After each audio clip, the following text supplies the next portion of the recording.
De l'Évangile de Jésus-Christ selon saint Luc. En ce temps-là, au cours du repas, chez un chef des pharisiens, en entendant parler Jésus, un des convives lui dit « Heureux celui qui participera au repas dans le royaume de Dieu ». Jésus lui dit « Un homme donnait un grand dîner, et il avait invité beaucoup de monde. À l'heure du dîner, il envoya son serviteur dire aux invités « Venez, tout est prêt ». Mais ils se mirent tous unanimement à s'excuser. Le premier lui dit « J'ai acheté un champ et je suis obligé d'aller le voir, je t'en prie, excuse-moi. » Un autre dit « J'ai acheté 5 paires de bœufs et je pars les essayer, je t'en prie, excuse-moi. » Un troisième dit « Je viens de me marier et c'est pourquoi je ne peux pas venir. » De retour, le serviteur rapporta ces paroles à son maître. Alors, pris de colère, le maître de maison dit à son serviteur « Dépêche-toi d'aller sur les places et dans les rues de la ville. Les pauvres, les estropiés, les aveugles et les boiteux, amène-les ici. » Le serviteur revint lui dire « Maître, ce que tu as ordonné est exécuté, et il reste encore de la place. » Le maître dit alors au serviteur « Va sur les routes et dans les sentiers, et fais entrer les gens de force, afin que ma maison soit remplie. Car je vous le dis, aucun de ces hommes qui avaient été invités ne goûtera de mon dîner. » Chers amis, imaginons un instant que, contrairement à ce que nous venons d'entendre dans la parabole de ce jour, ce ne soient pas les invités au festin qui refusent d'y prendre part, mais les serviteurs qui s'opposent à ce qu'ils y entrent. On conçoit sans peine ce qui adviendrait dans de telles conditions. La colère du maître ne s'abattrait pas contre les invités, comme c'est le cas dans la parabole, mais elle s'abattrait contre les serviteurs. Il me semble que nous avons là une leçon pour les temps difficiles que nous traversons ces jours-ci. En effet, ce que je viens d'imaginer ne rappelle-t-il pas de manière troublante la situation que nous vivons? Les fidèles demandent à corps et à cri de pouvoir accéder au banquet eucharistique, tant il leur paraît vital d'y prendre part. Et voilà que certains serviteurs les en empêchent. Le gouvernement tout d'abord, serviteur du bien commun temporel, et en principe garant de la liberté de pratiquer son culte, mais aussi certains clercs, évêques et prêtres, qui sont pourtant serviteurs du bien commun spirituel du peuple de Dieu et ministres du culte. Je le dis sans détour, les uns et les autres de ces serviteurs me semblent avoir insuffisamment pris en compte l'ordre des priorités. Car s'il est évident qu'il faut respecter les mesures sanitaires qui s'imposent, pourvu cependant que celles-ci soient adaptées à la situation actuelle de l'épidémie, il serait fâcheux qu'on en vienne à oublier le premier critère à considérer, à savoir la volonté du maître du festin, autrement dit la sagesse de Dieu. Il ne s'agit pas de verser dans je ne sais quel surnaturalisme au mépris des exigences de la nature, notamment de la santé publique, mais d'avoir toujours présent à l'esprit l'intérêt que Dieu porte au bien spirituel de l'humanité.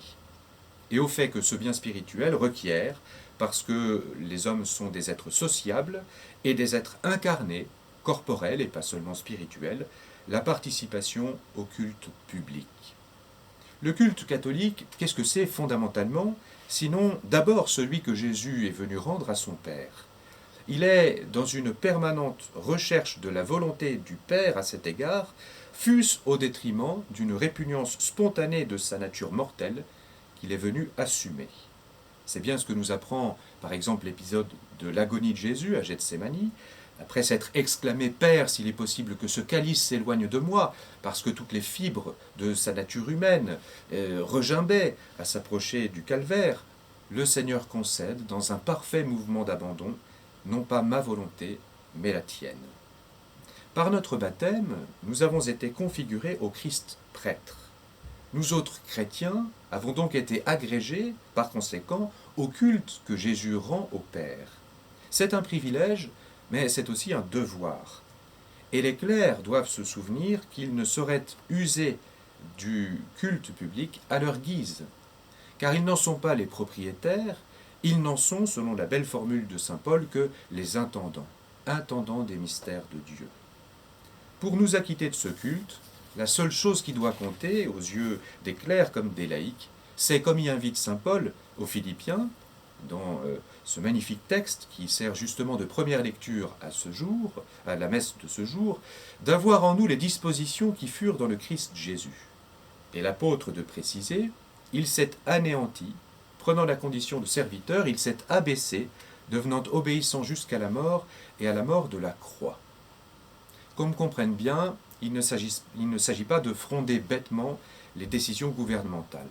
Et en aucun cas, je le redis, de compromettre les mesures de prudence requises, mais d'adopter une conduite qui soit conforme à la sagesse de Dieu et non d'abord à celle des hommes. Nous le savons, cette sagesse divine demeurera toujours, scandale pour les Juifs, folie pour les païens, et pourtant, seule cette sagesse est en mesure de nous sauver. Chers amis, le moment est venu, me semble-t-il, de prier plus intensément que vous ne le faites d'ordinaire, et pourtant, je suis sûr que d'ordinaire vous le faites avec ferveur, de prier donc pour les évêques et pour les prêtres, à commencer par celui qui vous parle.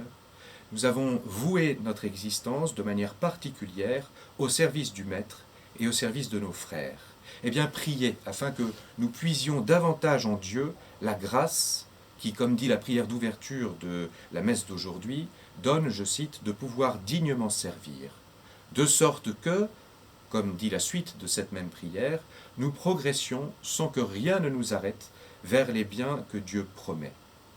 Je vois d'ailleurs, j'en suis certain, un fruit de votre prière dans les récentes dépositions de plusieurs référés liberté devant le Conseil d'État, par divers groupes d'évêques français, puis, très récemment, par le président de la Conférence des évêques de France lui-même, Monseigneur de Moulin-Beaufort, afin d'obtenir la restauration du culte public.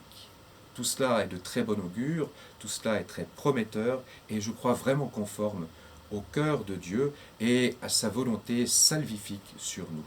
Rendons grâce donc pour ce premier pas posé, afin que soit restauré ce culte dont vous avez tant besoin, dont nous, ministres, sommes si heureux de vous accorder le service, tant que Dieu nous prêtera vie. Amen.